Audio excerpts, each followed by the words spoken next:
자, 이제 예수님이 지금 베드로에게 세 번 질문하시잖아요. 근데 그 15절 한번 보세요.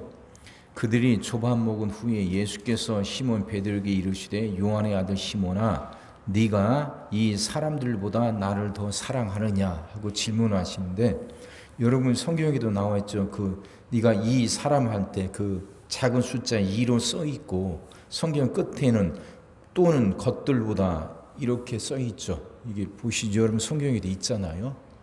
그러니까 이 말은 지금 예수님이 네가 이 사람들보다 나를 더 사랑하느냐, 이것을 이 사람이라고 번역할 수도 있고 이것들이라고 번역할 수도 있다는 거예요. 그러니까 이 말씀을 네가 이것들보다 나를 더 사랑하느냐 이렇게 번역하면, 그러면 이것들이라는 게 뭐냐면 결국 물고기예요. 물고기. 21장 3절에 보면 베드로가 그 물고기 잡으러 가자 하지 않습니까? 그렇게 해서 이제 물고기를 잡았단 말이에요. 그러니까 예수님은 지금 베드로에게 네가 이 물고기들보다 나를 더 사랑하느냐 하고 질문하시는 거예요. 베드로는 예수님으로부터 이제 사명을 받았잖아요. 네가 사람을 낚는 어부가 되리라 하셨단 말이에요. 그 사명을 받았는데 베드로는 지금 예수님을 모른다고 3번이나 부인했단 말이에요. 이제 그 상처 때문에 자기가 받은 그 사명을 자기가 끝까지 감당할 수 있을까? 이 사명이 끝까지 내게 남아있을까 하는 지금 의심이 들고 그것 때문에 갈등하고 두려워하고 있는 거죠. 그래서 사람 낚는 어부가 아닌 물고기 낚는 어부로 다시 돌아가 버린 거죠. 그래서 지금 그 질문을 하시는 거예요.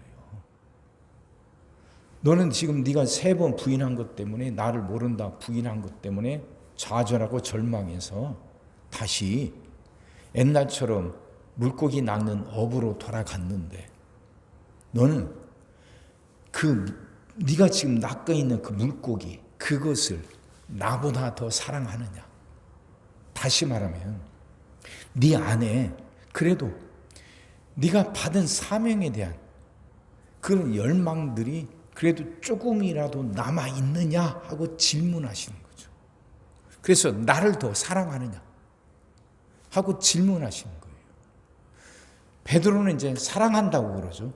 그러면서 예수님이 그 베드로에게 그럼 내 양을 먹이라고 사명을 다시 주시는 거예요. 베드로는 자기 스스로 절망해서 그 사명이 자기에게 사라졌다고 여기는데 예수님이 그 베드로에게 사명을 다시 주셔요. 베드로가 예수님을 사랑한다고 하면, 그러면 예수님이 그래 네 사랑 확인하면 됐어 하고 그냥 어깨 토닥토닥하고 그 정도면 됐다고 끝나지 않죠. 거기서 머물지 않고 예수님은 한 발 더 나가십니다. 사명을 주셔요.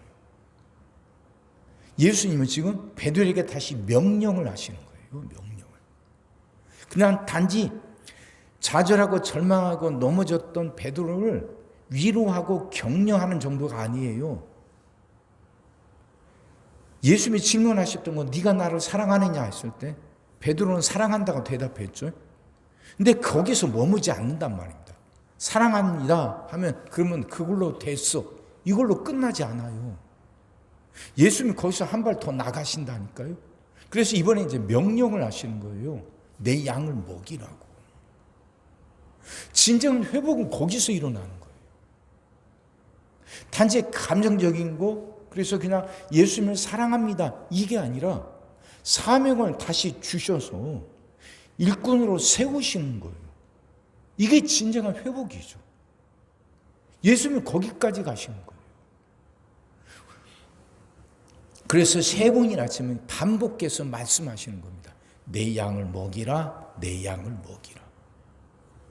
너는 네가 한 것 때문에, 네가 한 일 때문에 좌절하고 절망해서 너는 그냥 버림받고 그걸로 끝나버렸다고 여기는데, 내가 너에게 주었던 그 사명, 사람을 낚는 어부가 되라는 그 사명, 너는 그것이 이제 네게서 박탈당했고 그래서 너는 그걸로 끝났다고 여기는데 아니라는 거죠.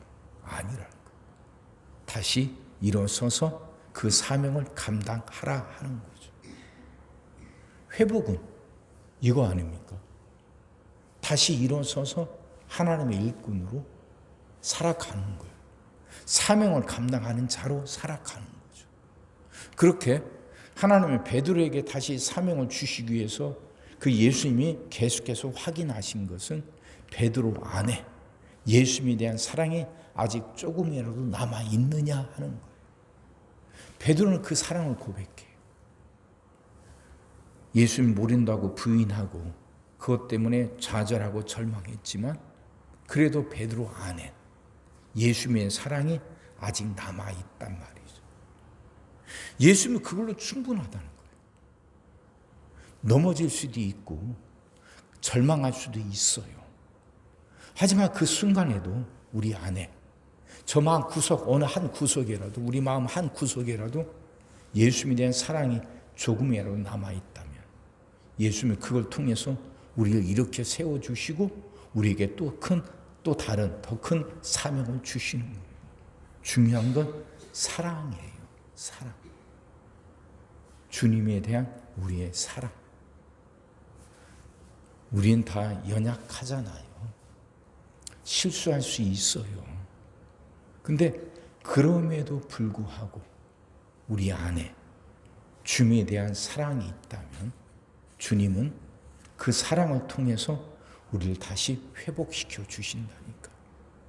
다시 사명의 자리로 불러주시고 그 사명을 감당하게 하셔요. 그래서 우리를 주님의 동역자로 삼아주시는 거죠. 동역자. 여러분 이거 굉장히 큰 거 아닙니까? 동역자예요. 동역자.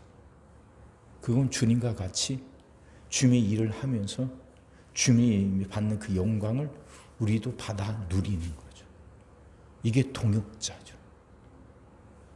세상에서 사업의 동역자도 이익을 같이 나누잖아요. 그게 동역자죠. 예수님은 베드로를 그 동역자로 부르신 거예요. 모른다고 부인하고 배신했던 사람인데 그래도 그 안에 사랑이 남아있음을 알고 그를 다시 부르셔서 예수님이 누리는 그 영광을 베드로도 누릴 수 있게 해주시는 거예요. 얼마나 큰 사랑입니까? 얼마나 큰 사랑이에요. 그렇게 한 사람 회복시키려고 예수님이 베드로에게 다시 한번 찾아가시잖아요. 그래서 요한복음에는 예수님이 제자들에게 3번이나 나타나잖아요. 3번씩. 절망했던 사람들 이렇게 세우고. 근데 그렇게 절망했던 사람들이 이렇게 세울 때 그대로 이렇게 마지막 남아있는 거 보시는 건 사랑이에요. 사랑. 우리 안에 그 사랑이 있어야죠. 예수님에 대한 사랑. 우리의 연약함에도 우리의 어리석음에도 우리 안에 사랑이 예수님에 대한 사랑이 남아있다면 주님은 그 사랑을 보시고 우리를 다시 불러주셔요. 우리를 다시 이렇게 세워주시고 우리를 동역자로 삼아서 주님과 같이 그 영광을 누릴 수 있도록 우리에게 그 은혜를 내려주시고 기회를 주시는 거예요. 사랑하는 성도 여러분, 그러니 어떤 상황에서도 우리 안엔 그 주님에 대한 사랑을 품고 살아갑시다. 이것만큼은 놓치지 말고 이것만큼은 잃어버리지 말아야 돼요. 어떤 상황에도 하나님 주님에 대한 사랑, 그 사랑이 항상 내 마음속에 남아있게 해달라고 기도하자고요. 그 사랑을 보실 때 주님은 우리에게도 우리의 모습이 어떠하다 할지라도 우리가 어떤 상황이 있다 할지라도 주님이 베드로에게 찾아오시듯 우리에게도 찾아오셔서 우리도 다시 이렇게 세워주시고 우리를 동역자로 삼아주실 겁니다. 평생 주님 앞에 서는 그날까지 평생 주님에 대한 사랑을 품고 살아가는 여러분과 제가 되기를 주의 이름으로 축원합니다. 기도하겠습니다. 사랑의 주님, 말씀이 이해가 되게 하시고 깨달아지게 하시고 은혜가 되게 하여 주옵소서.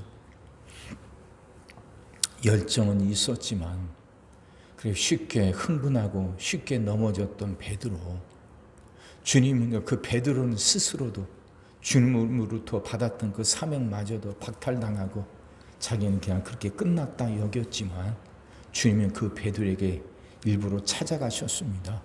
그리고 그 안에 남아있던 사랑을 확인하시고 베드로에게 다시 사명을 주시고 베드로를 동역자 삼아 주셨습니다. 하나님 이 말씀 보면서 깨닫게 하여 주옵소서.